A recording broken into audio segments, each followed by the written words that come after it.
is up, Raidernation? It's your boy Samoan Raider back at it again with another episode of the Samoan Raider live show. We're going to be doing this every single Wednesday, talk about the Raiders, what's going on, and how the team is looking. And of course, it's been tough for the past 4 weeks because the Raiders have been taking 4 straight losses. But then again, a lot of people can say that this is the same Raiders. But real quick, man, shout out to everybody in the chat today. Appreciate everybody. I'm going to acknowledge the chat one time for the one time. So if you guys haven't already, hit that like button. It does a lot for the channel and it takes a little bit of your time, man. Shout out to... We got Jack up in here, Knock Andrew up in here, the Oos 209. We got Yaya, Mario, Frankie. We got Cheddar Bob, Alexander up in the building, Daniel, Dominique. Yes, sir. I see y'all all. Captain. I'm not even good. Capitan is what his name is. We got Doom up in here. Yes, sir. We got Mac and Mobbin. Okay. Athena, Big Mo. Yes, sir. Everyone needs to calm the F down. Does it suck to be this bad right now? Yes, of course. But we can't change coaches and fire everyone every year. This is why we are the laughingstock of the NFL. Doom, I'll say this. I agree with you 100%, but we'll talk about that, dive deep into it. But of course, I've been hearing a lot of crazy things. Of course, us Raider fans can be really emotional, and rightfully so, because this team has not done anything for us to really cheer for in the past 4 weeks, heck, all season long. So, I agree with what you have to say. But again, shout out to the chat real quick. Hit the thumbs up if you guys haven't already. But of course, man, I got one of my guests on here. I mean, I think it's like an ongoing guest so far, but I want to give a huge shout out to the big Oos, the honorary Oos, my Oos, Joe Morley. Oos, what's good, Oos? How you looking? How you feeling, man? Whoa, what's going on? It's I'm feeling whatever 1 and 4 feels like, whatever that feels like. It's another year. That's what it feels like. It's another year, another NFL season for us Raider fans. That's what it is, Oos. It's just a normal season, repeat, ready to go season. Yeah, it's that's how I look at it. That's how I look at it. I feel like it's just another season for us, but. Yeah, man, I know I start off the show, talking about how much this team stresses me out, and I'm pretty sure it stresses you out as well. But how you feeling, man? Halfway through a week, we got some time to kind of sit through the loss that we took last week. So are you feeling a little bit more optimistic now than you were on Sunday? Not really. Like that loss last week, like we knew we were bad. Like we knew like it was gonna be a long season, but that loss just hit reality like that, right? Like we kind of feel like, okay, maybe we'll have a little hope. And like you said, like you said after the game, it was week 5. Like why do we have to feel, why can't they give us till week 10 to like shut our hope down and shut us all down? Like that's the main thing. Like why can't you just give us a couple weeks into the season? Like Can we go to November and be like, okay, we're right there, guys. Now, okay, we lasted October this time. Yeah, man. Yeah, it's crazy right now, man. Because like my predictions, I knew that the Raiders weren't like. I mean, as a Raider fan, as a biased Raider fan, I can say I feel like it was going to be a Super Bowl season for us. But as a realistic Raider fan, I looked at the season like, okay. We could get at least 7 wins, maybe at a high 9 wins. But the way they've been playing, I just wanted them to compete, and that's all they've been preaching all off season long. And yeah, we haven't been competed at that many games. I mean, some games a little close. That Bears game came down to the last play, but at the end of the day, the Raiders are 1 and 4. We can't go back and switch anything up. We are who everybody expected us to be, and that's the same Raiders. But, again, shout out to everybody in here. There's some people saying that they're not worried about the season so far. We need a miracle against the Titans. It's not going to be easy, but our defense and offense needs to improve and get better. So, with that said, shout out to Cheeto. I see Cheeto up in the building as well, man. I want to ask you this. I want to kind of go over and get your thoughts on this game. Of course, the Raiders, we got that belt to ass. It was 40-6. It was 40-6. It's crazy, man. We couldn't even get in the end zone one time against the Colts. Now, granted, the Colts are a pretty good team this year. I mean, nobody expected it going into the season, but they are a really solid team, and I knew it was going to be a battle for the Raiders. But damn, they gave it to us one time for the one time. But what was your overall thoughts on the game, and what takeaways did you take away from that loss? Well, we knew it was going to be a tough game going in, and we knew that we were going to have to play basically a mistake-free game because that's what Indianapolis plays. They play they're not an elite team. They're a good team that relies on you making mistakes so they can just run all over you. Yeah. Our first two drives was actually pretty good. Like the first drive going down there would have been better to score a touchdown, but cool. Kicked the field goal. We took some time off the clock. We ran some plays. Even the second drive, it was 7-3. Went all the way down there. We're about to score, threw the pick, right? Yeah. But like there was like we were doing the right things at the beginning of the game, and like where we would hang in, and then it just jumped out to be an ugly drive. It just became really, really bad. And I know people are trying to say like 40-6 ain't that bad. Like 40-6, like the score just got away from them. It actually looked better. That's what like Pete Carroll and people. No. Yeah. Like it was ugly in all three aspects of the game. Still, like we still haven't cleaned up our special teams. Our defense seems like it's gotten worse over the last couple of weeks. There was nothing in this game that you could hang your hat on and be like, at least we have this going good for us. At least we have there was nothing in this game that you could walk away with. Would you say at least the run game was at least Ashton Jency looked pretty solid out there? I mean, I guess you could take that away, but like no, I'm still not even gonna take that away. I'm still just like yeah. There's nothing in that game that I was hoping or ready to build off of, because I'm just like it was just too much of a depression of putting us right back into the depression nation right now. Depression nation. Oh, I mean, you make a lot of good points too, and most of them I agree with as well. Like, man, like I expected the Raiders to lose this game, but damn, not as bad as they did. You know, like it was embarrassing on all facets of the game, offensively, defensively, special teams. Surprisingly, has been one of. This is probably the worst special teams that we've had in quite a while. And that's saying a lot because our special teams is always A1 because, you know, we always punting the ball away or kicking field goals. But, you know, they were like the fact that they couldn't even hold it down was really frustrating to watch as well, man. But, you know, yeah, the Raiders sitting right now at 1-4 after this loss, 4 straight losses in a row. And yeah, it's been embarrassing, and to see this team look as bad as it is, and I feel like this game did get away from them. And I was even excited about I was happy with the first drive that we had against the Colts, and I was like, okay, even though we didn't come away with the touchdown, like you said, at least they drove down, and Geno Smith did something that I wanted him to do was, you know, get those dump off plays, you know, those short intermediate passes. We don't have to stretch the field right away all the time. We don't have to take those chances. Just be smart, get those quick plays. And that's what we did. We drove down the field and we got a field goal. And that second drive, I felt like we were about to do the same exact thing. And then the ball got tipped up in the air, which a lot of people tend to forget. I don't know about you or if you were watching it. I thought it should have been a flag on DeForest Buckner. You know, I think he jumped the gun a little too early. I don't know. But just from the eye test, that could have got called back. And Geno kind of talked about it a little bit, saying that, you know, he thought that it was a free play. So he just did what he did. Ended up in an interception, no flags. And I was like, damn, man. And I guess he did have a wide open guy. And if it didn't get tipped, it could be a whole different game. But it just never went that way. And the Raiders, it seems like every game, like luck is not on our side. I mean, you've seen I think Jonathan Taylor had a fumble. He basically bounced the football, got the ball, and kept running. You see Anthony Richardson at the end of the game, his ball got batted up in the air, and he caught it and still ran. I'm like, the cards were just not in our favor in this game. Everything that could go wrong actually went wrong. And, you know, like I said, special teams, man, that's one thing I want to kind of harp on just a little bit right now, man. Special teams, surprisingly, has been really bad this year. You know, we got a block punt in this game. We also had a missed field goal by Daniel Carlson. I don't know what's going on with him. And then you look at the last couple of games against the Bears to win the game. We get a block field goal, a 98 return. Oh, in this game, there was a 98-yard return touchdown, right? Got called back to a flag. Thank you to the football gods. But then before that, against the Commanders, 90-yard punt return for a touchdown, 61-yard return.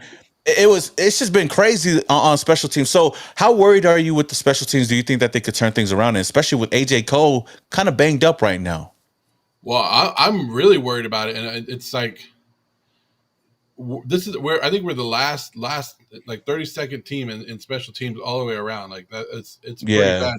And I know they went out and signed some linebackers today after they let Pratt go yesterday, and they've trying to shore up the special teams and see what they can do on there.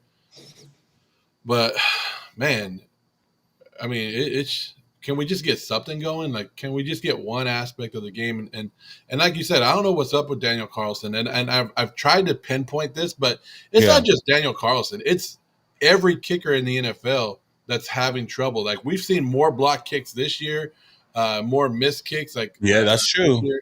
That's true. And I myself have been wondering if maybe it has to do something with the new kickoff rules. Maybe these kickers are trying, and their angles and their kicks are just a little too flat. Yeah. But like you said last week, if Daniel Carlson was that good of a guy, he would have went around everybody. He would. Yeah. He can angle that stuff. It'd be like a remote, right? Like a remote control, just like.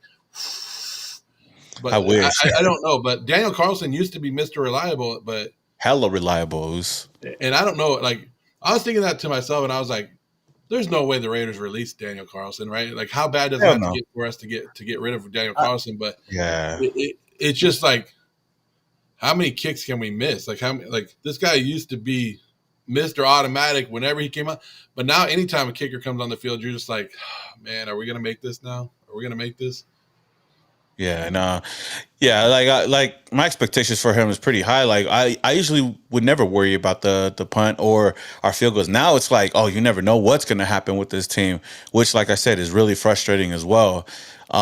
But I hope I mean they're definitely gonna have to clean up their act. Hopefully in this game it's gonna be it's gonna be a big game for the Raiders, even though this is like one of those shitty teams versus shitty team type situation. But before I do get into that and whatnot, shout out to the chat yet again. I see Cheeto up in here. He says it could be a 2-4 Raiders team versus a 2-4 Chiefs team. That's wild.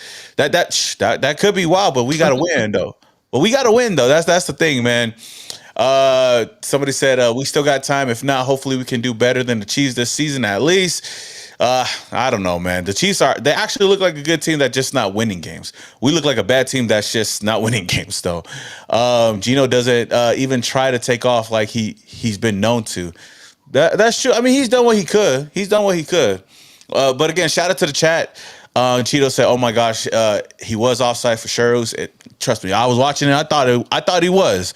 But like I said, if you guys haven't already, man, hit the like button. But let's move on, man. I want to start pinpointing on some certain players, and for sure, we of course got to talk about our quarterback, Geno Smith. He's definitely been somebody that we expected to play a lot better than he has been, and he's damn near looking like the Geno Smith that we've seen before he went to the Seattle Seahawks, throwing multiple interceptions, and he threw 2 more on this past Sunday. Now, he did have 228 yards, but that didn't really mean anything. Those 2 interceptions really costed the Raiders a lot of momentum, especially that very first one. It was, I want to get your thoughts on Geno Smith, and I know the question, and I even talked about it too. Maybe I'm overreacting, but do you think that it's time to bench Geno Smith, or wait after this game and see if he still continues to struggle? Is it time to bring in Kenny Pickett? What do you think? Pete Carroll should have pulled the trigger right there in Indianapolis. In the beginning of the fourth quarter, end of the third quarter, fourth quarter, after that second pick, you should have just, hey, bench him. Yeah. And you could have brought him back to start this game. But at some point, you just have to sit him down, let him refresh, and figure it out. Sit on the sideline. Maybe he'll see something from the sideline, and then go from there. But they should have brought Kenny Pickett in there in this game. In that Indianapolis game, Kenny Pickett should have been playing. And I don't know if you saw the press conference, and it just pissed me off that Pete Carroll what he said after that. Bro, he tried to make up for what he did out there. I was like, come on, Pete, man. Well, he was like, we wanted him to be practice. We wanted to practice. We're talking about practice. If you wanted to practice, you should have let him play all the preseason games. But that's not the time. Like, and why did you take out Ash and Genty? Why did you do certain things? Like I didn't understand that. Like, exactly. Pete Carroll just doesn't want a quarterback controversy, and he didn't want it early in the season. And I understand that, because what if Kenny Pickett came in and he did a couple of good drives at the end of the game? Then what we would be saying would have a whole different thing. we wouldn't be talking about should we bench him. We'd be like, yeah, you need to bench him. But Pete Carroll's been around long enough that he knows that sometimes a player needs to go to the sideline,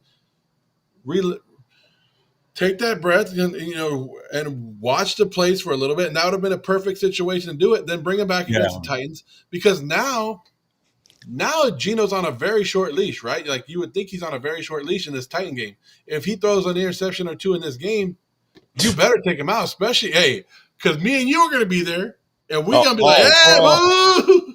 Oh, mine's gonna be. Oh my gosh, I can't take it no more. It was the 2 home games that we had, man. 3 interceptions in each of those games, bro. We was there. I mean, it was better against the Bears because we at least put points on the board. But damn, I don't know if I could go through another Sunday watching Geno Smith continue to struggle, man. And I'm one of those guys that stay optimistic with a lot of players and give them a chance. And that's how I felt with Geno Smith. But this last week, nah, man. That was the first time I said, F it, bro. Put freaking Kenny Pickett in there. Just see what you have in him. And when they didn't put him in, I was like, what? Like, what's going on? At that moment, I was like, bruh, yeah, Pete Carroll definitely doesn't want that controversy, because Kenny Pickett doesn't even have to do much. If he just completes a couple of completions here and there, like that, complete a couple passes that look pretty solid, we're all going to be like, hey, put Kenny Pickett in. I mean, I still felt that way anyways. But that goes all the way back into the offseason, and really makes me wonder why we didn't go and bring somebody in, at least in a draft, a young player that could come in and that just back up, somebody that could at least compete for a spot, right? But because you look at his history, what he did over there in Seattle, they brought in Matt Flynn, paid him a lot of money, but they still drafted somebody in Russell Wilson in, I think, the 3rd round, I believe so, to compete with him. We didn't have nobody on this team, and we know damn well Cam Miller wasn't going to be competing with him. But it just didn't make sense, and especially when you look at what he said, to your point, he was saying that he wants him to practice out there for what? I mean, if you really wanted everybody to practice your offensive schemes and whatnot, why wasn't Ashton Jeanty out there? Because he sat him down too. So it's like, bro, it doesn't make no sense at all. And the crazy thing is, I was kind of watching the post game show, and even James Jones brought it up. He's like, you got to see what you got in Kenny Pickett. And then this week you could figure things out or whatnot. But yeah, it really confused me on why, Geno Smith was still in there. And it's funny, it was because when I was watching that fourth quarter, I was like, oh, I hope he throws an interception. Make it 3, dog. Let's make it 3, dog. I said, I hope he throws another interception so we could just be on his ass all week long. But he threw 2 interceptions. That first interception, okay, still frustrating, but I'll give him some slack for that. The second interception, that was just dumb. And I know he kind of threw Dante Thornton on the bus. But I understand his point. We really don't have that number 1 wide receiver. Maybe people are not getting open. Brock Bowers he wasn't playing, but he hasn't been himself since week 1. So it's been kind of tough to find open receivers.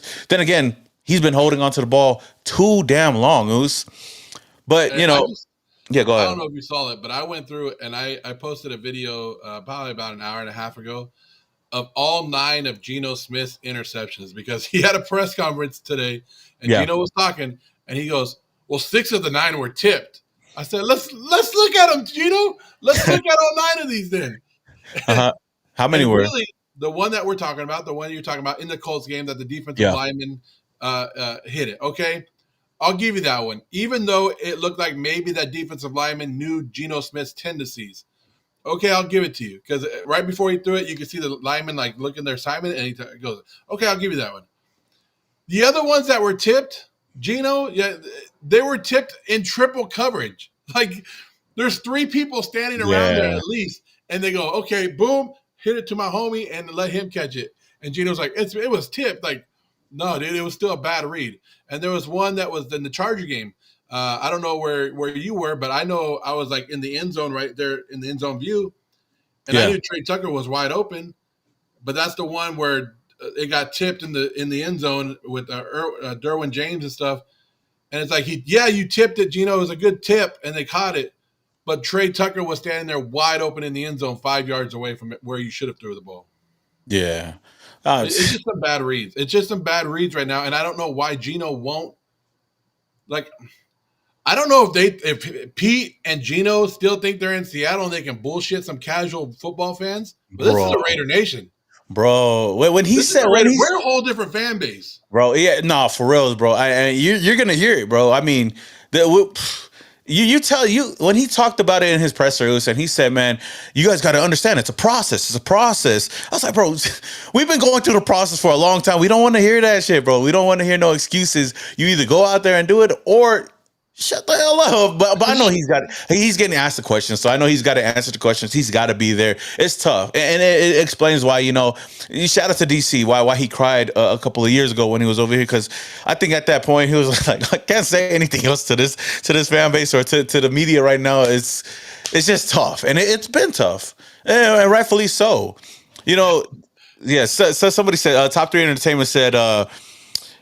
Even if Pickett isn't good, maybe it will light a fire under Geno or send a message. I mean, I hope something's got to light him. Like maybe if Pickett does good, or I don't know if he will be good, but I just want to see somebody different.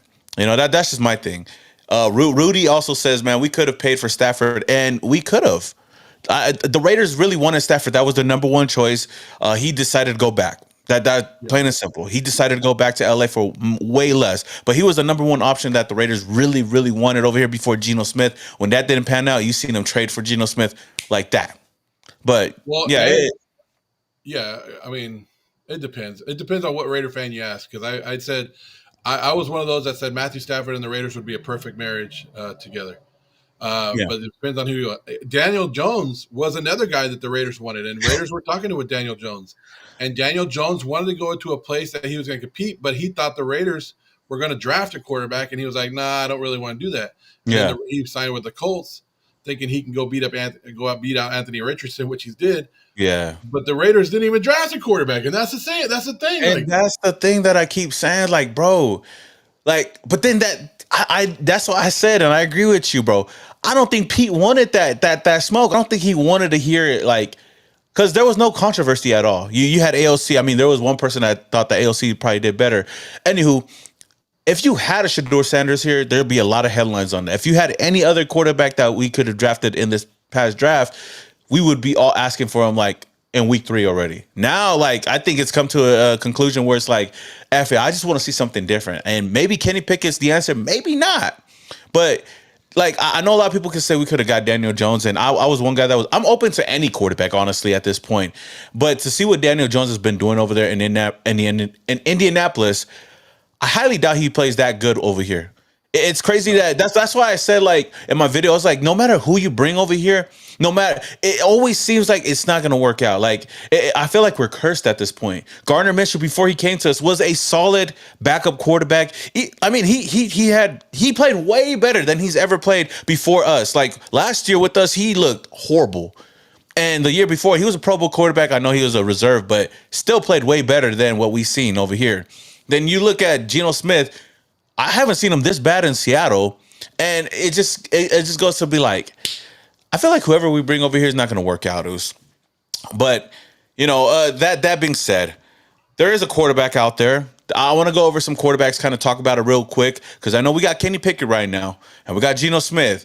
I still think talent-wise, Geno's still better than what we've had, and I feel like I feel like he can play good. He just hasn't been playing good with us, and the mistakes has just been getting to him.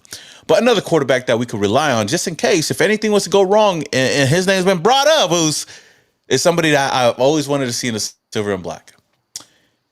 And it is Mr. Unlimited. Mr. Unlimited.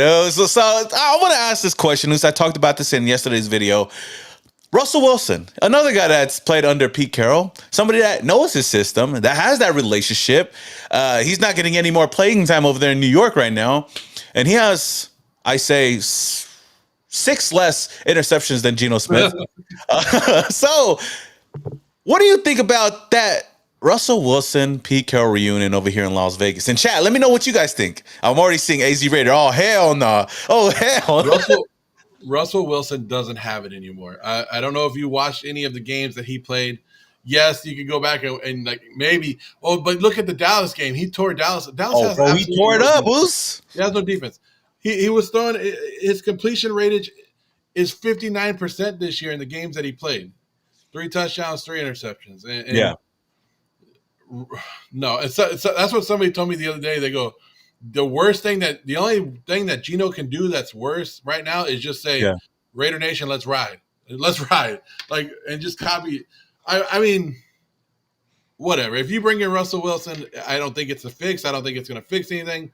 But you want to bring him in, at least show me that you're trying. I guess that would be the thing. At least bringing him in, like at least you acknowledging that there's a problem and you're trying to fix it. But they're not going to do it. There's no way. There's no way they can do it. I'd rather see what Kenny Pickett can do because he's young. He's only in his 4th year of the season. Yeah. And I'd rather see what Cam Miller can do before we bring in another veteran like Russell Wilson. It's and plus it's not Pete's system. This is Chip Kelly as our offense coordinator. Oh, you're right. You're right. Oh man, shout out to the chat, man. I see the chat over here going crazy. The moment I brought Mr. Unlimited's picture up, bro. I see everybody in here. Let me go over it real quick, man, before I give you my answer. Hey, you might as well trade for Jimmy G back. Hey, you're good at that shit. Hey, I'm telling you, everybody said talk about Josh McDaniels did Derek Carr wrong. Josh McDaniels did Jimmy G wrong, man, and I'm gonna sit by that too, man. And AP.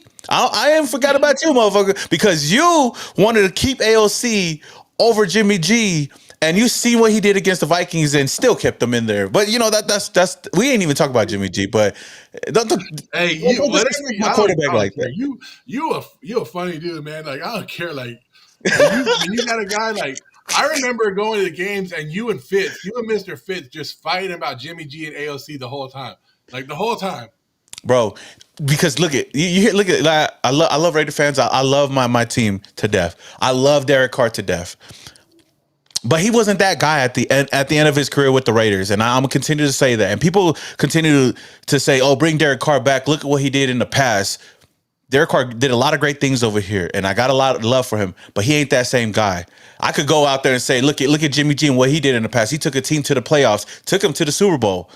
Not saying that he's going to be that same player over here, but I'm just saying, man, it's just been kind of tough though. But as far as Russell Wilson, real quick, we got Haster up in here says no. Luis says, oh hell no. Gucciavelli says washed. Samuel says no. AP says I'd rather keep Geno. Jacob says trade for Tyson Bagent. Hell no, I wouldn't do that.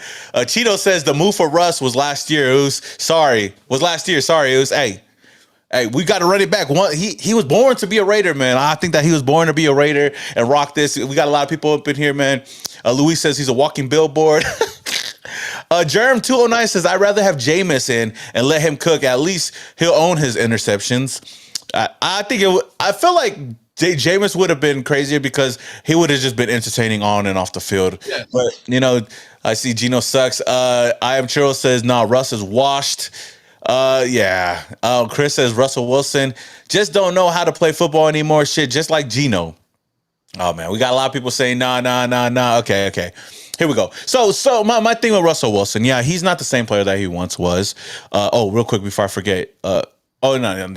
He's not the same player that he once was. Yes, I know that he's done great things in the past and won a Super Bowl and all that. And if I'm comparing Geno Smith and Russell Wilson, I guess a lot of people will give the edge over to Geno Smith off of what he did in Seattle these past couple of years. But maybe the Raiders just need a change. Maybe the Raiders need a spark somewhere. And all it takes is just a little bit of momentum. And do I feel like the Raiders will make this move? No, I don't think so. I don't think that Pete Carroll's going to do it. I'm just asking the question because I've seen it all over social media. I even seen somebody tweet it and ask. So I thought, it's entertaining to even think about it because, he could reunite with them over here. And even Pete Carroll talked about it in the offseason that he thought about Russell Wilson as well until Geno Smith became available to us and he went in that direction. Of course, we've seen that the Geno Smith project right now is not working out over here in Las Vegas. Maybe his confidence is shot down right now. Maybe you need to light a fire under his ass and just bring somebody in over here that could compete with him. Maybe it's Russell Wilson, maybe not. But that's just my thought.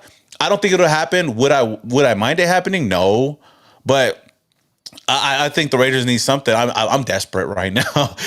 Then again, the season can change. Geno Smith could turn things around, and we all look like idiots right now. But Russell Wilson was one name. Another name that was brought up that I want to ask you is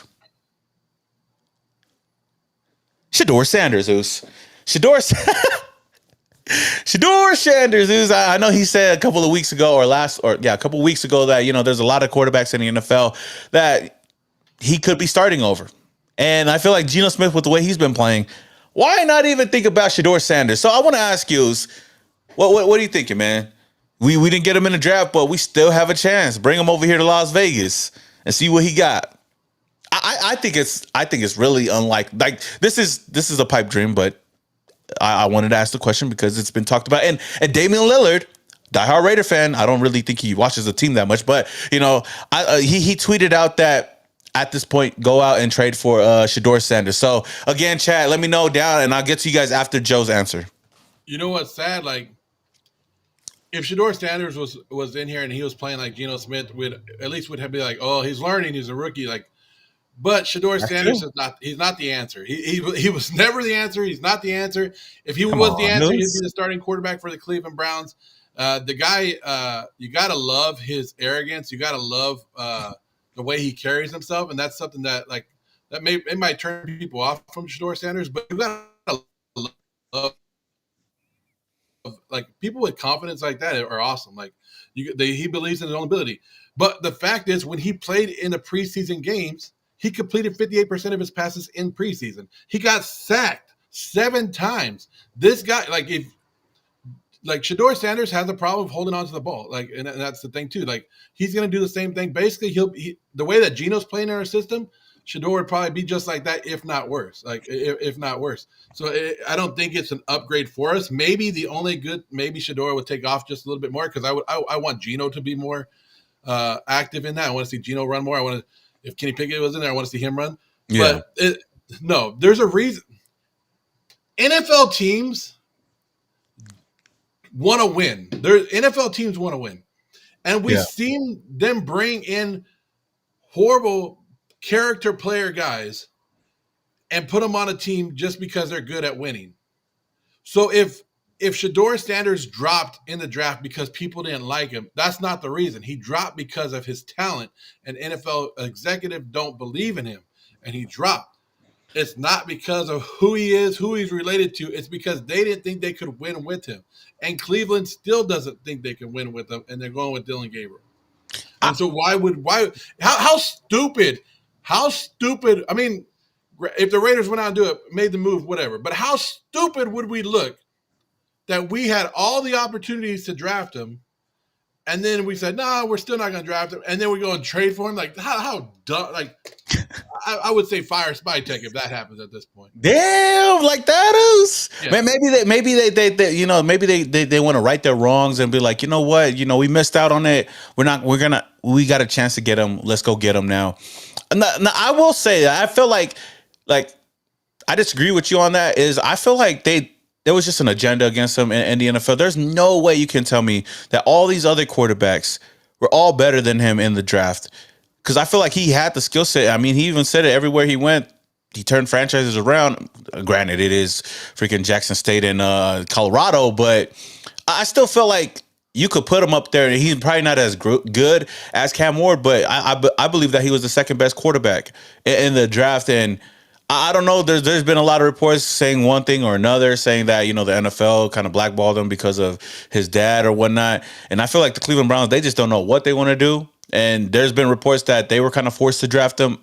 I don't know if that's true or not, but the reason why he's not starting, or at least getting a chance over there, is because they got too many damn quarterbacks. Now, I know that they kind of lighten up the room with trading away Joe Flacco, letting go of Tyler Huntley, and now Dillon Gabriel's getting a chance, because they did draft Dillon Gabriel to keep Dillon Gabriel, but I feel like Shadeur was just thrown in there for whatever reason. I don't know, but I think that he's good enough to play in the NFL. And yeah, maybe he'll make the same mistakes as Geno Smith with this offensive line and whatnot, but I still think that he'd be a little bit better than what we've had, way better than what we got with AOC for sure, and Cam Miller for right now. So, I don't think that it'll happen. And I understand your point. The Raiders would be kind of dumb to go back and just get him, which that's why I feel like they won't get him. But as a Raider fan, and I know us Raider fans, we always want to see something. We want to might as well go get him, right? So that. I see your point, but I just had to disagree on that point. I think he was kind of blackballed. If you want a game to watch on Shadeur and you want to tell me, go, because the first preseason game, he was great. I'll give you that. It was like, oh, dang, he could play. Go watch the preseason game of him versus the Rams, the Browns versus the Rams, and then after that, come back and tell me like, oh, Shadeur is the guy. Then come back and tell me that he's the guy. I think it's because they don't have an offensive line over there. That's why. Oh, because we got an offensive line over here. We got one over here. He's gonna love, huh? He got to love it over here, man. Hey, Geno Smith has had a lot of time in the pocket, more than what he had. Hey, but to be honest, Geno Smith, the last 2 games has had time. Yeah, he has. That's why hey, shout out to Stone Forsett. I didn't talk about him too much, but hey, he held up his own, man. The whole line did their job. It just sucks because Geno Smith still went out there and looked a little bit shitty. Still. Hey, and the Raiders did cut a quarterback today in Jeff Driscoll. They cut him today? Yeah, he was on the practice. They signed him right at the end. He was on the practice squad. They cut him to make room for one of these new linebackers. Oh man, I haven't, like, it's crazy seeing all these little I've come to learn every single year that all these small transactions during the season ain't really mean anything, especially because most of them are just fillers. I know we got a punter too. I don't know if you know the punter too much or whatnot, but. Yeah. So somebody said, Lance Green said, we already look dumb, Moose. So, okay. So we already look dumb. Moose. This team already looks dumb. We might as well go get them. Yeah, but a lot of people do say no. Huh? All the quarterbacks that we missed out on in the last couple of years, like Baker Mayfield, that I like, we all wanted Baker Mayfield because we saw what he did against us on a Thursday night when he played for the Rams. Like, and we were like, hey, we'll take that. We just want, like you said, just give us somebody tough, somebody that's going to go out there and just play hard and give us that little. And you know what? Maybe, you know, I'm not going to sit here and bash Shadeur, but maybe he does have that too. Maybe you just want somebody that is going to take responsibility when shit goes wrong, and they're going to fight for that extra yard when they need to, and just give you that little on offense. You know what I mean? Like, yeah, that's all it takes, man. Just that little spark, man, and who knows? Maybe Shadeur just needs a chance. Maybe he's going to look like the quarterback that a lot of people believe he is, or he could shock the world. There's been a lot of quarterbacks like that. You never know, bro. I mean, Jalen Hurts was somebody a lot of people wrote off. You know, Lamar Jackson was written off too. I mean, Geno Smith was written. Tua to Vegas. Tua. Hey, bring Tua. Hawk Tua. No, I was joking. Yeah, no. It's been a quarterback carousel over here, and Vegas, and it's been tough. I know ever since the Derek Carr, we just haven't been able to get it right. And I feel like the quarterbacks that we could have had might have not even worked over here too. So it's going to be kind of tough, though. It is honestly going to be kind of tough. Now, I do want to move on to something else that, I don't know, caught me by surprise, but I want to talk about Germaine Pratt. Germaine Pratt, real quick, did not travel with the team to Indianapolis. He was written off as a non-injury like it was non-injury reason, so he didn't travel with the team, so he was out. So I was like, okay, it is what it is. Come to find out, they released him when Pete Carroll announced it in his presser, and then today he ends up signing a 1-year contract with the Colts. How crazy! He went from 1-4 to 4-1, bro. Like just like that. Us, and I mean, great for him, man. Must be nice to switch teams like that. But you know, I've heard a lot of things. There's some sources out there, not my sources, but people that have quote unquote sources saying that there's been a lot of players kind of like mad behind the doors, you know, behind closed doors with the coaching staff that we have right now. A lot of disagreements and whatever they may be, and I guess Germaine Pratt was one of those players. So. First of all, I want to get your thoughts on Germaine Pratt, the whole situation there, and also, do you feel like there's some things going on in the locker room that we just don't see? Well, Raiders, I questioned the Raiders linebacker room going into the season, and then we got lucky that Germaine Pratt hit the market, and we were able to bring him in, and he was our best linebacker. Say what you want about him. He was solid, bro. He was solid, yeah. He was our best overall linebacker, and then we just said, you know what, you're done, and like. The Raiders, like, I don't know if you saw that either. Like, they were trying to do it all quiet. Like, the reporter goes, nobody knew about it, or even the beat writers didn't know about it. They go, hey, Pete, do you see that? Do you see Germaine Pratt practicing this week? He goes, nah, we released him. And it was like, what? He's trying to move on. It was like, yeah, we just released him. But yeah, it's like, wait. Dude, is there a reason to that? It was like, what's the reasoning? It's like, oh, we just thought it was just the right time to go in a different direction. Like, come on, Pete, tell us what really happened. Now, do I think Pete Carroll and Patrick Graham's defense is mixed? Like both of them have different philosophies on the way their defenses work, and they're trying to make it work because they're both good coaches. Yeah. But they both had better players than this to make their defenses work. And I think there's a little a difference in philosophies there, and I think that might be hitting it. And we got some players playing out of position, like your boy Palomalu, who's playing out of position. And Pratt right here is not a guy to sit there and be quiet. I don't know if you've ever seen his career. When he was in Cincinnati, he ran his mouth, and hey, power to him because he can back it up on the field. He used to talk shit to the Cincinnati coaches over there too, and there's film of it when they're walking in their locker room and stuff, and him going at it. So I wouldn't doubt that he was calling people out, like, and that's just the modern day. I think that's modern day anything. Where people know their worth and people know, hey, I know what I'm talking about. If Pratt's been in the NFL multiple years, you don't think he knows exactly, like, hey, what you're trying to sell me is some bullshit. I'm not a rookie. Like, we're losing because of this. I watched the film. I do this. So, and I'm sure losing sucks. When you win, you cover up a lot of the blemishes. Like all the bad stuff, you can cover that up. Exactly. But when you're losing, that little thing, and if people find that little thing and they just get more pissed off, and that could be something that Pratt is. And I'm 100% sure there's more people pissed off in this locker room. And I'm sure that our coaches are pissed off in this locker room. I'm sure, if us fans are pissed off and we're watching the game, you don't think these guys are pissed off? They should be. I know they are. And just watching them, and I'm sure I seen the press with the Max, and I know Max is just like he ain't got nothing else to say, and that's the ooze right there. And I got good relationships with a lot of players. Sometimes I don't want to go off too much, but then the last video I posted after the game, I was like, man, fuck it. Like, I know they feel some type of way too. I'm just able to say it though. But yeah, to your point, if there's anything that could cure or it could be a solution, it's just winning. Everybody's going to overlook everything as long as we win. And that's what it's going to take. Shout out to Ado Nickel. He brought up a point that I want to talk about real quick. I kind of forgot, but he says Trey Lance should have got a chance over Geno. Now, I'm not going to say that I'd rather have Trey Lance over Geno, but Trey Lance was a quarterback that I wanted to bring over here to at least kind of get a chance, and he could have been a guy that I have more confidence in to compete with Geno Smith than AOC or even Cam Miller.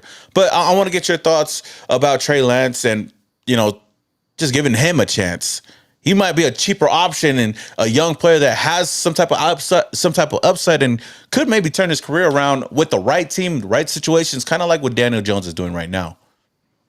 Yeah, I don't know the system that Trey Lance would be in or what he could do, but I mean, at one point you give him, he's still young, and that's what you're looking at. Young players that can develop, and if they're making mistakes, and I think that's what pisses us off more about Geno. And when we go back to Geno, is this dude has 13 years in the NFL. Like, you're making rookie mistakes. Exactly. With a guy like Trey Lance, you could be like, hey, we're learning. And Trey Lance would move. And I think I don't know what the hell, why Dallas traded for Trey Lance to begin when they weren't even giving him a shot down there. Like, that was the craziest thing. Yeah, because it's had Dak. Yep. But they weren't even using him as a second stringer. And then when you saw what he did for the Chargers in the preseason, it was like, okay, maybe sitting there and watching it and learning and becoming just an NFL pro, growing up just a little bit, right? Because, like I said, sometimes a young player gets in the NFL, you give them some money, and they're just like, yeah, what's up? And they're not, especially coming from a small school like that, they're not used to watching the tape. They're not used to knowing the grind of a professional, and then just being around some of the right people, it could change their mind. So, yeah, I would have loved to take a shot on Trey Lance. Not now that he's a Charger, you know what I mean? But there's guys like that, and like you said, I would have loved to take a shot on Jalen Milroe in the draft. Like, that would have been a guy too. Man, like, there's a lot of guys, like a lot of people out there that I would have. I would have taken But I mean, I think this is what it really is, Simone. I think this is what we really are missing. The bigger picture here is, I think Pete Carroll thought this was an easier transition, an easier rebuild, and he probably thought there was a lot more talent on this team than there actually is.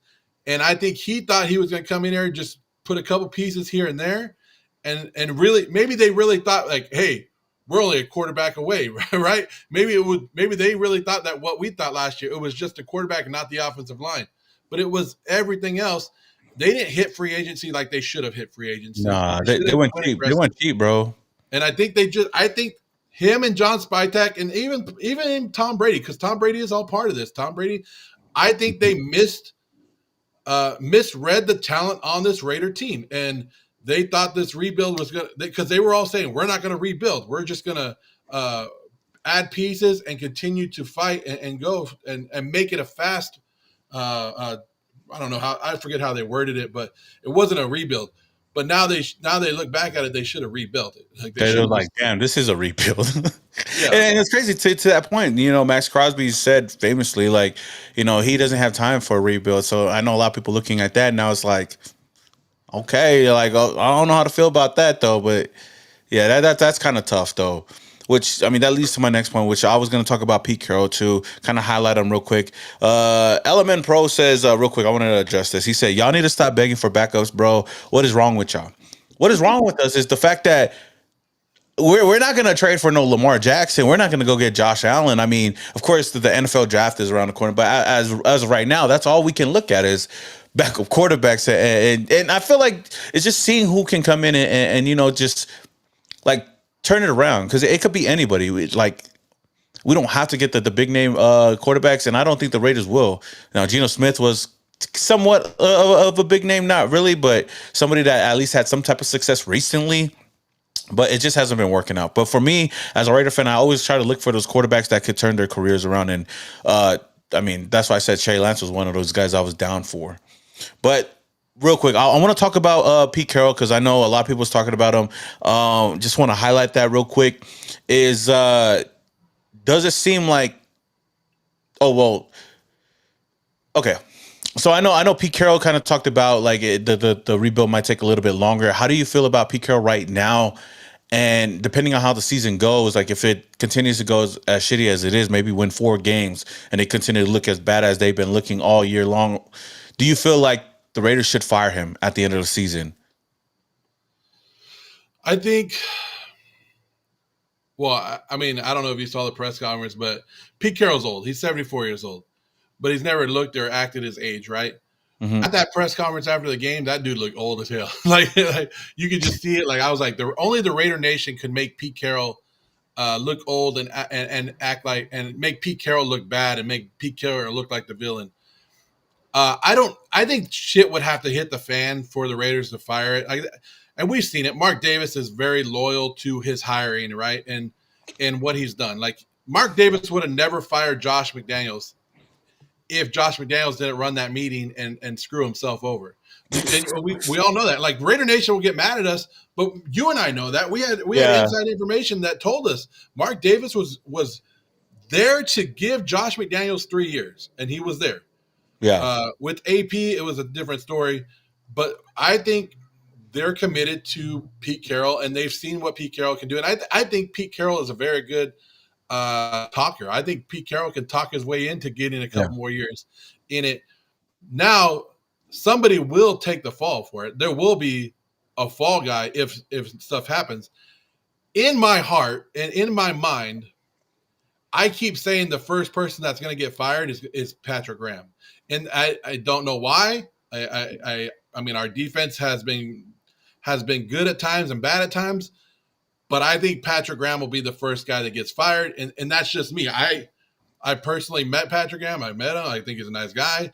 I've seen some good and bad from him, but I just think that would be the first domino to fall if the Raiders were going to do something. Because I want to say Chip Kelly, but they have too much money invested in Chip Kelly. No. And Patrick Graham is like the lowest guy on the totem pole right now. Oh, no. Tom McMahon, bro. I would fire his ass first. Well, yeah, the special team coach. But how many times that wouldn't firing a special team coach, does that really spark something? No. But if I fire a defensive coordinator and I move up Rob Leonard or whatever for the interim, then I'm looking towards the future. But like you said, I think a lot of the defensive players are more pissed off than anything because we have a lot of veterans over there. Jamal Adams, we have Max Crosby, and Germaine Pratt. I think you sold them on, hey, we're going to win this year. We're going to compete this year. And now we're sitting at 1-4. Max Crosby didn't sign up for a damn rebuild. He didn't sign up for a rebuild. And this is, I think that's what's going to piss you off. And I think our defense has just looked the same. It's the same coverages that we're getting beat in. And when I look at the offense, I think Pete Carroll, or I think Chip Kelly gets a lot of blame that he shouldn't, because if you look at some of these plays, and I'm not saying his play calling is 100% great. And I think towards the beginning of the season, he used Ashton Genty incorrectly. But his play calling and some of the play callings, you see wide open receivers that just aren't getting hit. So I don't think it's all on Chip Kelly. I think he's getting a little more blame. But Patrick Graham, on the other hand, yes, I don't see, unless the Raiders go 1-15 and it just looks like it did last Sunday, and it doesn't get better than what we saw last week. Yeah. If we lose this week, then yes, then maybe I'll change my tone just a little bit. It's gonna be crazy. As of right now, no. But I do think that Patrick Graham, in my opinion, Patrick Graham would be the first one to go. No, I agree with you on that. I agree. Well, I would, I could see that, especially if it's something that makes a big spark to this team. But real quick, I wanted to highlight something. Element Pro, man, shout out to him. I know I reacted to what you commented earlier, but he said, "Ooze, you aim for backups that have started before. Example, Jameis, not Trey." Okay, that makes sense, and I understand that point. I just look at the young players as what is my thing. Also, I seen somebody else up in the chat. I don't know if I lost it. Okay, I kind of lost it, but I'll probably get to it if I find it. But yeah, Ooze, like to your point. Something's like, for me, I felt like something had to change. I don't know what that move would have to be, whether it's like switching up the quarterback situation or firing somebody. But I wanted to ask you this. Do you still have any hope in this team moving forward? Because a funny thing that I seen was Sean Payton's first year with the Denver Broncos started 1-5, right? He went on to win the next 5 games, ended the season 8-9. So that means, there is a chance. The NFL has been crazier sometimes.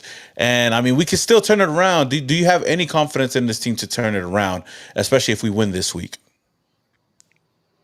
It depends. Like, this is what sucks. Like, I want to, like, if we win this week, is it really a big win? Like, is it anything? Because it's the Titans and how bad they've looked. Yeah. And it's not hard. But if they like come out and blow the Titans out and they actually look like a complete team, okay, cool. That's something to build on. The real test will come the week after that when they play Kansas City, and they got to play there. That's the real test. Can we get to the bye week with limited mistakes starting? I'm not saying we have to beat Kansas City. I'm saying that we have to beat Tennessee. We have to beat Tennessee, but I'm not saying we have to beat Kansas City. But we have to look good against them. And can we get the momentum rolling by the time we get to our bye week? And that's when you're able to fix a few things a little bit more and dive into it. Yeah. But if they look like crap this weekend and then they look like crap against Kansas City, like I'm right there. I'm like 10% with faith, a little 10% faith in this team. Like I already expected no playoffs this year, but I just want to see improvement. I just want to see something that we can build on. That's it. That's at least compete. That's all I asked for this year was like last year, like we lost hope at the end of the season because we were just bad, bro. We barely could win any games, and the games we lost, we got like our asses whooped, and it seemed like we had nothing going for us. But yeah, I think it's definitely going to depend on how we play against the Titans. Of course, like this Titan matchup was. It's a win on paper. It looks like a win on paper, but knowing how the Raiders have been playing, it's kind of tough to see whether or not we can play them. And they're struggling. They just came out. They barely slipped by with the W against the Arizona Cardinals this past weekend. Barely slipped through, but that was good. Now they play a Raiders team who continues to just shoot themselves in the foot. So I want to just get your thoughts. I guess a quick prediction on how you feel about this weekend's game. Do you feel like the Raiders can bounce back in this game? No, like this should be a Raider game. This should be a Ashton Genty game. but we said that against the Bears. We've said that before. Bro. And Tennessee shouldn't have won last week. They shouldn't have won. Like Arizona basically gave them that game. If you guys watched it, just go watch the fourth quarter of that game. Arizona ran the ball. They broke it for a long touchdown. He dropped it on the 1 yard line. The touchdown wasn't called. Yeah. There was a Cam Ward threw an interception. The guy caught it, intercepted the ball, fumbled it, and then Tennessee picked it up in the end zone for a touchdown. So they gave him a free touchdown on an interception. So just everything that could go Tennessee's way did. But Cam Ward has his growing pains. They don't have they have Calvin Ridley, who's good, but they don't have a great offense, like a lot of weapons there that we should be able to stop. And then their defense, we should be able to run on their defense. We should be able to at least we should be able to pass on their defense. Like if Geno makes mistakes, like we should win this game. This should be a Raider 10+ point win. Like this should be the easiest win of the season. He's got to be, man. I mean, even Pete Carroll says it himself right here. Shout out to the $2 donation from Pete Carroll with the Lady Gaga. The Lady Gaga picture says, "Remember, compete contains the word Pete." I know. But we haven't been competing lately, so that's what's been really frustrating. And to your point, it was like with this weekend's matchup, like the Raiders have to win this one. And I feel like it's kind of tough, like, because you say a lot of things, and the key thing that you said was should. The Raiders should, but that doesn't mean that they could. You know, that's the whole thing with this team, and why we're so pissed off every single week, especially for the past 4 weeks, is the fact that we haven't been able to capitalize or even execute on plays, execute offensively, defensively. If it's not one thing, it's another thing. And just when you thought that the Raiders could be 2-3 right now if they had kicked and made a field goal, but it didn't happen, and we're sitting in this predicament, 1-4, really struggling. But this has to be a win. I actually have the Raiders winning this week. I'm a little selfish too because, I'm going to be at the game. You're going to be at the game, and I've already dealt with 2 home losses, and I don't want to see another one. And this is a game, if anything, this is a perfect game for the Raiders to bounce back, but we just don't know which team is going to show up on Sunday. That's the thing that's been just really, really frustrating, and seeing this team. And as far as Pete Carroll, like, depending on how the season goes, like, don't get it twisted, man. I'm really pissed off with this team, and I get heated every single game that we lose, especially the close ones and the blowouts, especially like this last week. But no matter what happens this season, I'm on that notion to keep Pete Carroll. Like, I get, like, I'm a guy. I'm a fan that loves to give the benefit of the doubt to whoever we bring in, no matter how shitty they are. Josh McDaniels, I was good to see him for 3 years and see what he can do. If we continue to steadily go and get better, then okay, we're moving in the right direction. But we cannot continue to see new coaches, new quarterbacks. I mean, the quarterback position you could swap out. It don't give a fuck. But we can't keep changing up the regimes and seeing this Raiders team for the past 3 years. We had 3 different regimes, 3 different owners. 3 different GMs and 3 different coaching staff with 3 different offenses.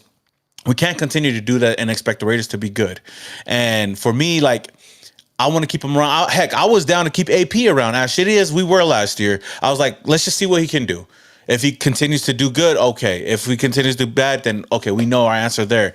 And people tend to forget, shit, when we brought back John Gruden, we were bad, bro. Like, that first year we won 4 games. That second year we won 7 games. The third year we won 8 games. And there was a lot of controversy on and off the field, but we were steadily getting better. It wasn't great.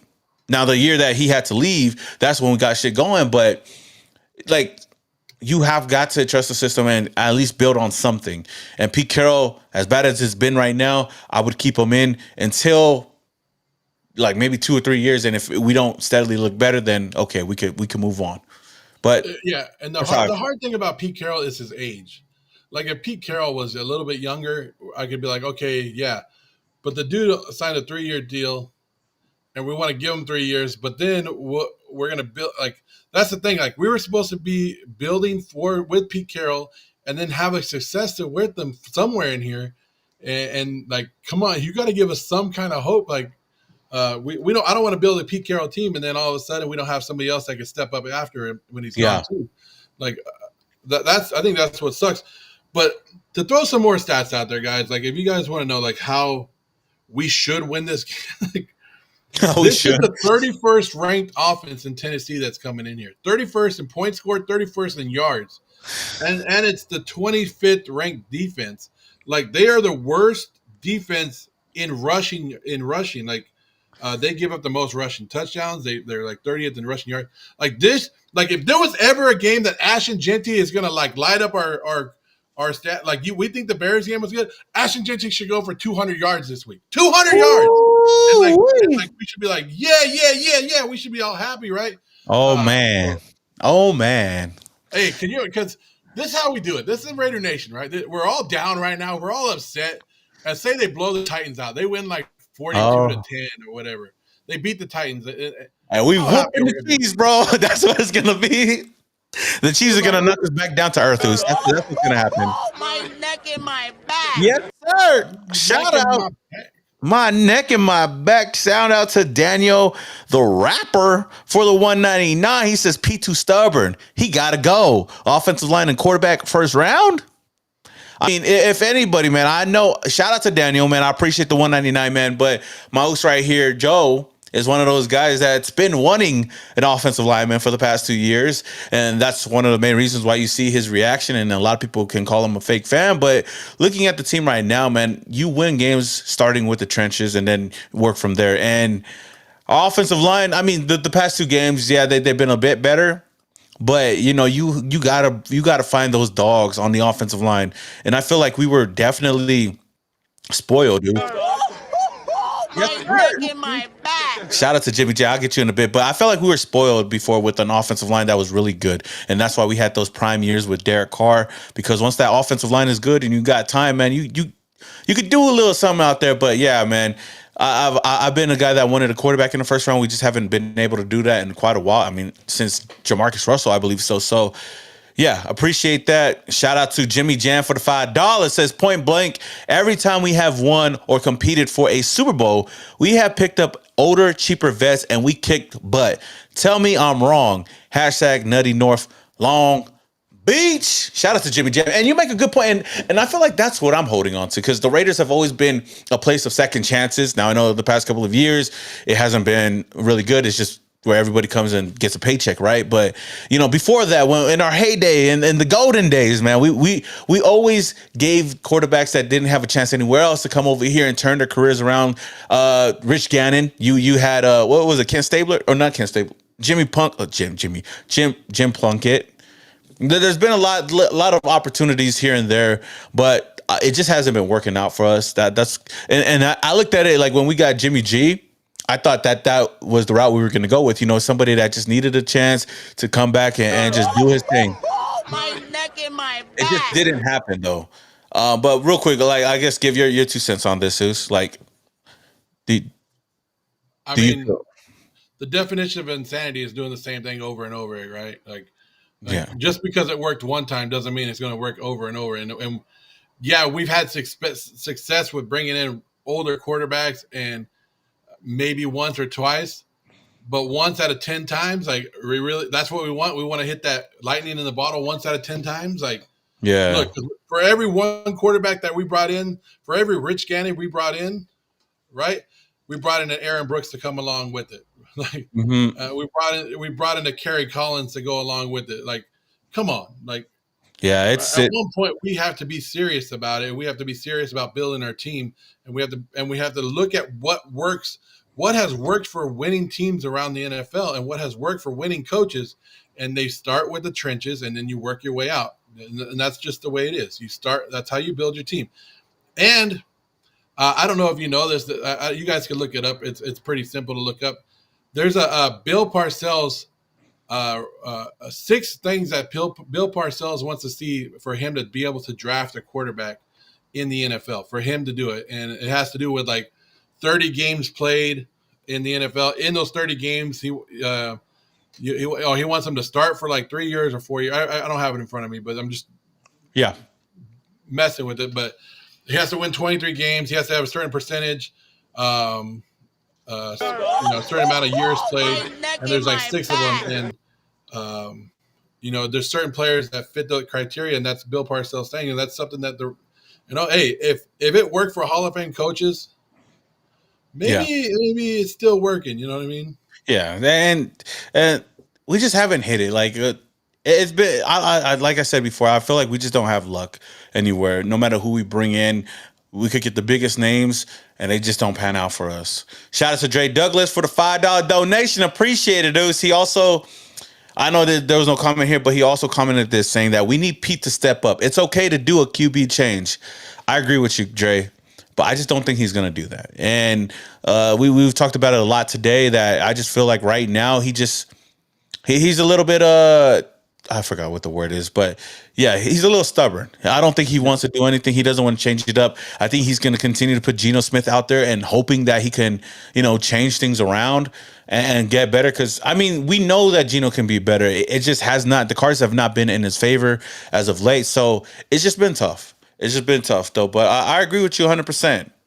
Also, shout out to another the Haster for the $5. Says, build that O-line and please draft a franchise quarterback. I think, like I said earlier, Joe's been saying the same thing too. My neck and my back. Yes, sir. I'll get to you in a bit, Daniel.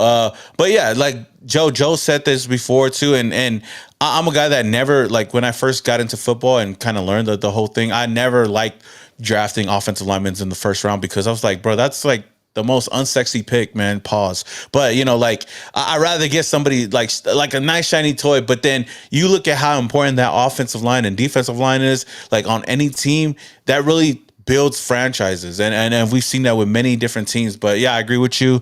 Quarterback wise, man, I hope, man. I know this next class, we'll see who comes out and we'll see where the Raiders are picking, maybe in the top 5. But there's a lot of quarterbacks to really think about. I just want a young quarterback that we could possibly build off of. And speaking of young quarterbacks, shout out to Daniel the Rapper for the $1.99 yet again.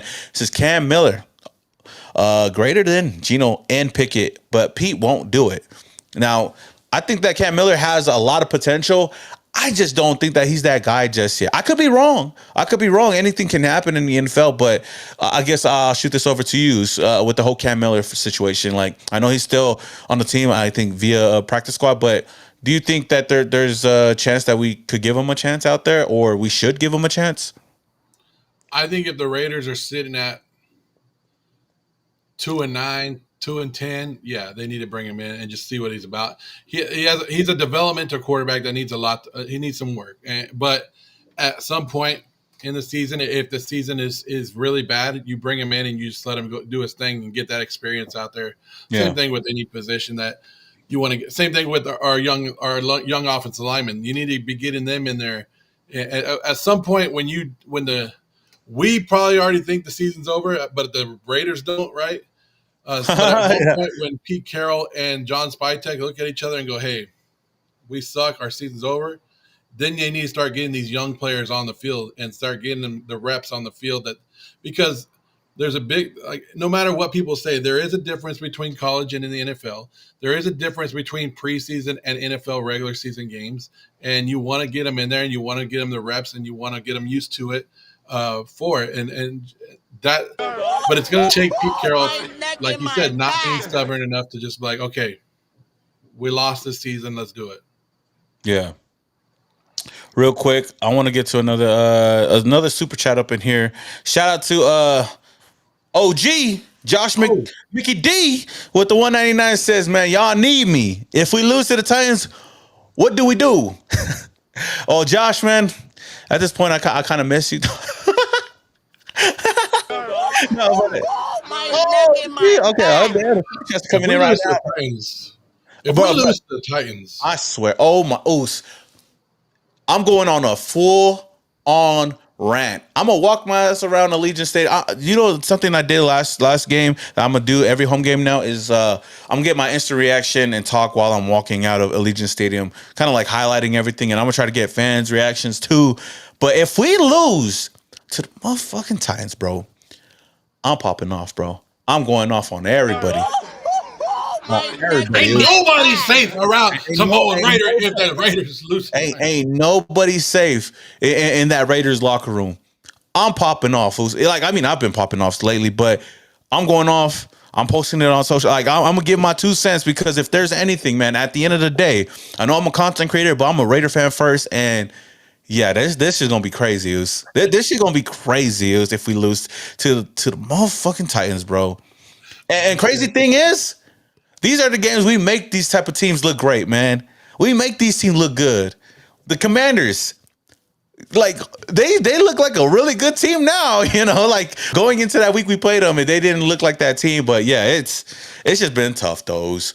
Let me get these super chats. Shout out to everybody for the super chats, man. I appreciate the donations and the support. My boy, my Cheeto Linus with the $4.99. He says they blow out the Titans. We celebrating in the win club after. Hey, Oos, we All right. We in there, baby. Hey, that's what I want to hear, Oos. If we win, we gonna be in there. I mean, the Win Club is my favorite place to go and watch games at, man. And I think Joe brought it up to me. I think that's why we lost the last game against the Bears. I was in the Win Club and we was whooping ass. And then I took myself to the Torchuse and we ended up losing the game. Hey, remember we had a good record going in the Win Club and we stopped going in there. I got one loss last year. I'm one loss though. I think I'm 4-1. I'm 4-1. Because it was the Chiefs. It was the Chiefs that we lost last year, and I was in there, and I thought we could have won. But yeah, it's there's a chance. There's always a chance. Shout out to Mark Sanchez. I hope you're doing better, bro. He says a paraplegic got limpy with me today. I handle biz, bro. Shut the fuck up, bro. Well, hey. Your ass got down too, bro. So I mean, it's good to see that you're good. You're feeling better, Oos. But hey, I don't know what the hell you're doing over there, man. Maybe you were the bad luck in Indianapolis. You were supposed to call the game, but I appreciate the $2 donation though. That's crazy, man. You crazy though, Oos. Hey, Mark, save your money though, because you're gonna need it for a canteen. You're gonna need it, Oos. You definitely gonna need it, Oos. I know, like I said. I tell myself this all the time, and I know there's gonna be a lot of Raider fans complaining about it, but Oos, we get on this team a lot, Oos. We go off on this team, we pop off, we say a lot of shit. And I continue to tell myself this, that I'm done supporting this team, Oos. I'm done repping this team. Then when Friday and Thursday come around, you see my ass back at the games every single week, Oos. And you're going to see us as well, me and Joe, as well as the rest of the Raiderverse at the Raiders Masquerade, powered by Confirmed 360. Man, this is a VIP tailgate by the fans, for the fans, man. Everybody's been asking for that Oakland tailgate, and now you get it here in Las Vegas, man. You guys want the vibes. You guys want the DJ. You want all you can eat, all you can drink. My neck and my back. Yes, look no further than the Raiders Masquerade in Lot B. Oos, I'm gonna be there. Of course, Joe Morley's gonna be over there. He's the guy putting the whole thing together, man. This is gonna be fun. My neck and my back. Let me get to the super chats real quick before I forget. Oh, shout out to Afghasi Raider for the $5 donation. The pain never ends. Salute. Oos, man. I appreciate. Hey, shout out to my Oos. I acknowledge Afghasi Raider, my cousin, most likely my cousin. Shout out to Fly Incognito, Ignacio. Okay, I'm messing up your name. My bad, Oos. He said, thank you for the $1.99. He says Joe Morley as our starting center moving forward. Oos. Left. No. Put him in there, Oos. Put him in there, Oos. We good. Oh man, hey, shout out to Joe, man. I put together a reel. I said Joe could be a solid left tackle. Hey, you see the Rush watch that shit? They mentioned it. Hey, shout out to my Oos Broken. Shout out to Max and DT, man. Good guys, man. I'm proud. Hey, yeah. I get a lot of people that go, why would you guys still go to the game? Why would you even pay money to go tailgate? Because we're Raider fans at the end of the day. Some people at the end of the day, yeah. Some people go to China on their vacations. We go to Raider games. Like that's what we do. We spend our money on the Raiders, and that's what it is. And people are like, you should be boycotting. I'm not that kind of guy. I love going to it's the experience that you get of going to a game. And this right here, this Raider Masquerade, is pretty cool because think about it. In Oakland, there was really nothing to do. Like we showed up, we tailgated from early morning all the way till the game started. Well, this is Vegas, so it's different. It's a little twist. Vegas. We go to the casinos, we party all night, and then we're like waking up and we're like, do we really want to go tailgate?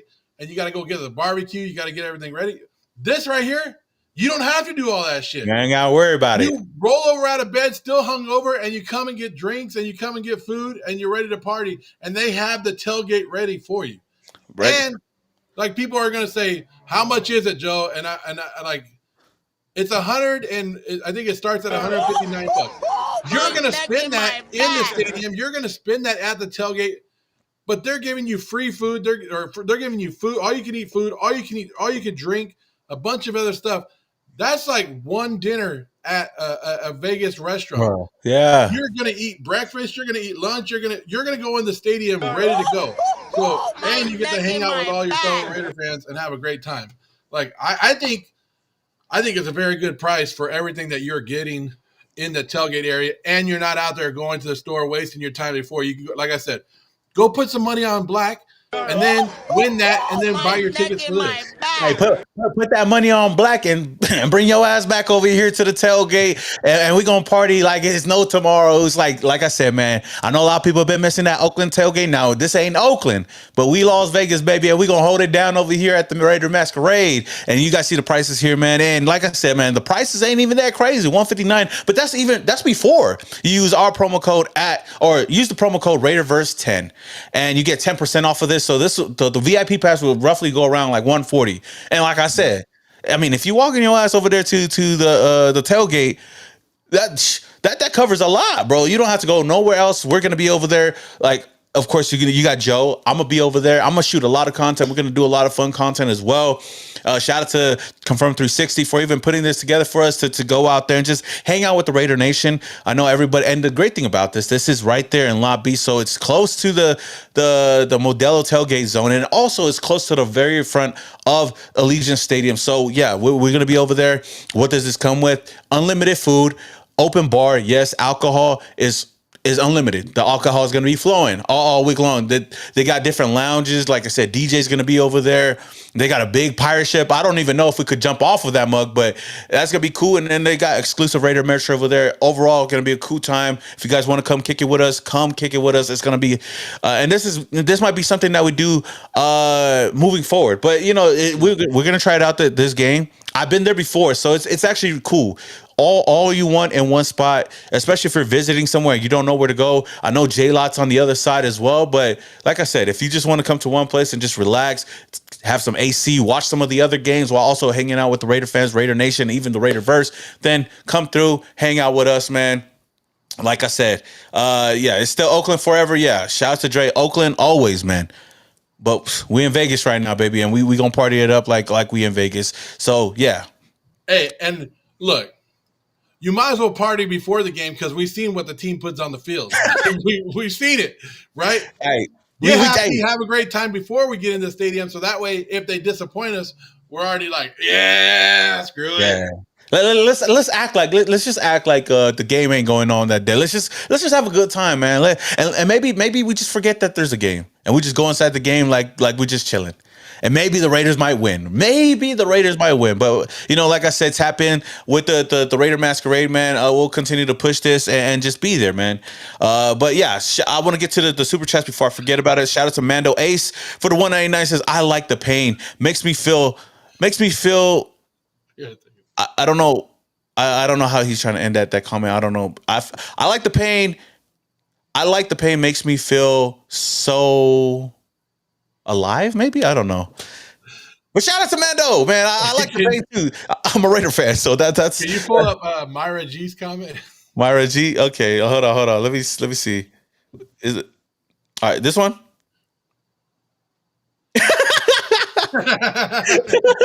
Hey, chill, Myra. Well, you know what, Uz? You don't even have to go there for the Power Ranger, dog. You could come there for us. He's just a cherry on top, man. Shout out to Power Ranger out there, man. He's gonna be morphing into action. So if you want to take a picture of Power Ranger, he's not taking no pictures at all that day, only in the Masquerade. So you don't want to miss out on that, Myra. We told him no pictures outside of the Masquerades. So if you want a picture with him, or if you want to try on his helmet or his leotard, man, or unitard, whatever that is, man, come through to the Masquerade, man. He's a hard coming in hard today. She's like, she woke up. She said, "I'm choose violence today against Power Ranger." Hey, come on, man. Power. Don't if that's not what you want to go for, come there for us. Come there for us. And Mr. Fitz is gonna be there, man. He barely shows up, so that's gonna be another thing that to definitely check out, man. Shout out real quick to John Rodriguez for the $5 donation, man. Says, oh my gosh, Simone, you finally decided to go live. It's about damn time. Oh, where you been at, man? I've been going live for the past couple of weeks. No, but hey, John, I appreciate it. I appreciate everybody that's up in the chat as well, man. This is something I'm going to be doing every single week. I've been trying to get better and better at it. I think me and Joe got a good little thing going on over here. But yeah, every single Wednesday we're going to be going live, and I'm slowly going to bring on more guests as well. So yeah, if you guys want to tap in, I will be announcing guests like ahead of time for every single week, but definitely every single Wednesday around 4:00 we'll go live and talk Raiders football. Shout out to my boy Joe. He's been a part of all the live streams so far because I mean, who's got time now, and we get to talk a lot. But appreciate the donation, and yeah, some more Raider live. And trust me, on top of that, I'm gonna be going IRL as well. Once I get everything figured out, I'm gonna be IRL streaming at the stadium. So that's gonna be another thing that to look out for. I actually did make a Twitch too, so a lot of things in the works, but yeah, we're starting with the live streams on YouTube. And also follow Joe Morley. Joe Morley goes live too, and he talks and gives his opinions as well. So yeah, definitely something now I'm trying to stay on top of. But yeah, I appreciate that. Shout out to Mando. He says, feel alive, LOL. Well, you didn't have to give another donation, but I appreciate it. I kind of put it together. So I'll go back to what you say. You said, I like the pain, makes me feel alive. Raider Nation for life. I mean, as Raider fans, I mean, we should be used to this. But yeah, man, the Raider Masquerade, I'm looking forward to it, man. It's gonna be cool, man. It's the same shit every year. You waited 7 months to watch football, yeah. Oh, and another thing, I know a lot of people are gonna question why are we gonna go over there and spend money just to go and tailgate and watch a team that continues to lose and look as bad. I say this. I don't think spending money on a game has ever stopped Raider fans from going and partying, no matter what. This team has not shown any ounce of success in the past, I would say, 20 plus years, outside of 2 years, to prove why Raider, or to show anything for Raider fans to go out and enjoy. But at the end of the day, Raider fans still show up to the games, a little less now here in Vegas than before, but then again, it's Las Vegas. So if the Raider fans ain't gonna buy tickets, the opposing fans are gonna buy tickets. So that's why it looks the way it looks. And that's just the way the cookie crumbles. But the Masquerade, like I said, if you're coming to the game and you guys just want to come and hang out, have a good time, the Raiderverse, we will be over there and we will have a good time. It's gonna be cool. Use our code. I believe Joe put it down in the chat. Raiderverse10. Raiderverse10. That's all it is. And just come through, slide through, and let's have a good time before the game starts, because we know that's when we start going downhill. Maybe you get enough drinks in your system that you don't even that you're numb to the feeling, while the game goes on. And if you've never been to a game in Las Vegas, and I know some people are still mad that the Raiders moved out of Oakland. They're not moving back to Oakland anytime soon. If you've never been to Las Vegas and you want to experience it, sometimes games like this are the best games to go to. One, because the tickets are cheaper. And two, we have no expectations, right? So yeah, you can get a ticket for cheap right now. I think I saw the cheapest ticket at $100, which is amazing on Ticketmaster. You get in the stadium. Every seat in that house is pretty good. I don't know if you guys, I have a video and I have it pinned on some of my social medias that I sit in the front row, I sit in the last row, and I show you the different views. And every seat in the house is good. So if you've never been to a Raider game in Las Vegas, this is probably the weekend to do it. This is probably the weekend where there's not going to be a ton of fans out there. You can go to the tailgate with us. With the money that you save on the tickets, you go to the tailgate with us. Oh, and yeah.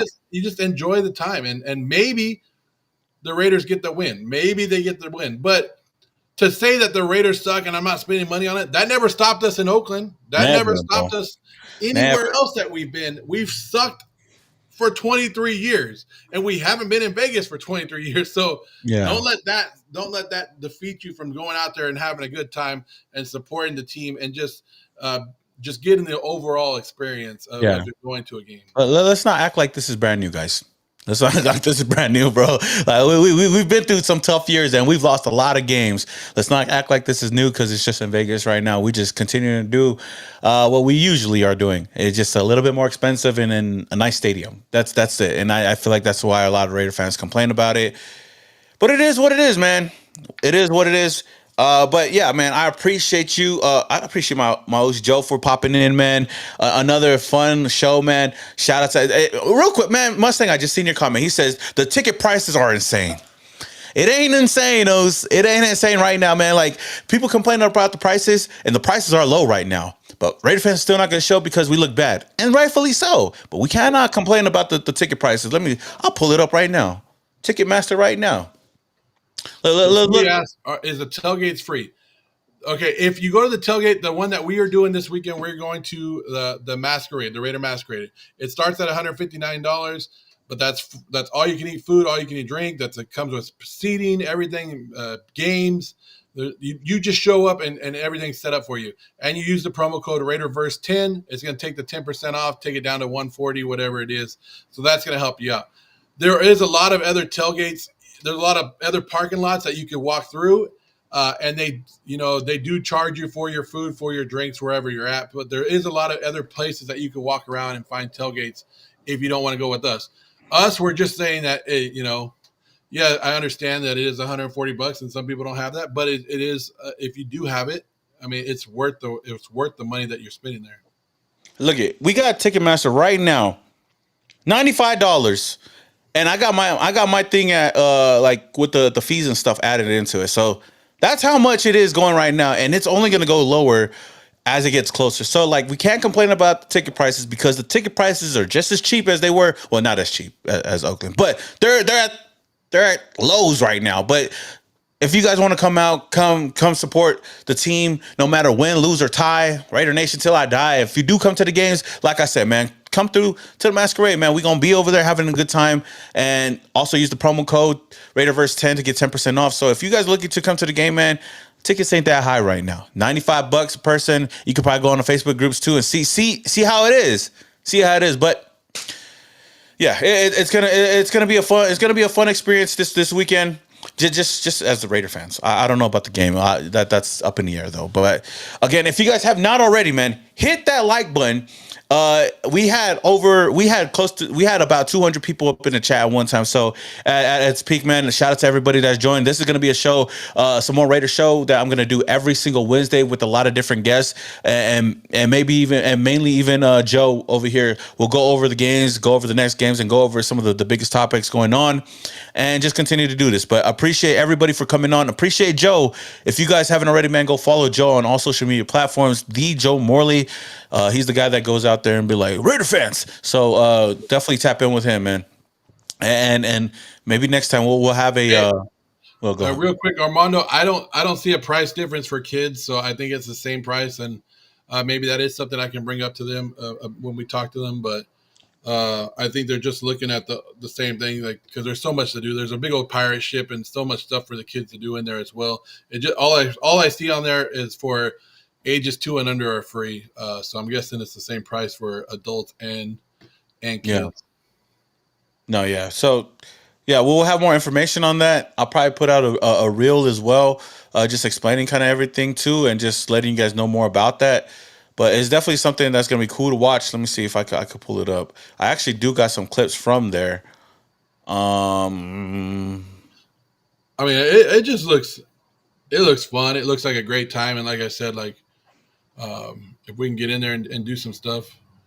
Yeah, because we're definitely going to do a lot of content in there. Like me, Joe, the rest of the Ninth Island is going to be a cool little time. Oh, here we go. I got it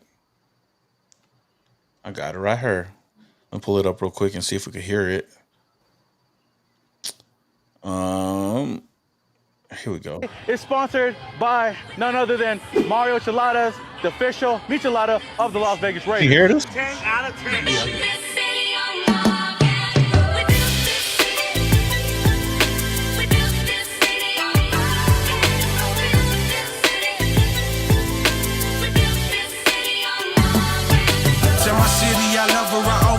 I just got tired of waking up and nothing in my cupboards. Kicking it with my brothers lets me know we got each other. I just want something better to show my father. I trust the mic. They do bring kids, dude. Teaching myself to learn, you gotta play that role of a student. I don't follow the leader, bro. I just follow my dreams. bust like a 9mm, it's always not what it seems. I ain't never had no big homies, one showing me love. Just me and my niggas together, we hold all of us up. A waste of talent I won't ever be, I put that on us. Place on that pallet, my pedigree that I cook when I'm drunk. I took the longest way to get here. I took the road, travel, hit the... This whole... Yeah, so that was kind of like us highlighting it. We're gonna do a lot more this weekend with the rest of the Raiderverse. But yeah, tap in with us again. Like I said before, appreciate everybody. Hit that like button if you guys haven't already, and support the Ooze Joe Morley. And if you're coming to the game, come chill with us at the Masquerade Raiderverse 10. Get 10% off of your order.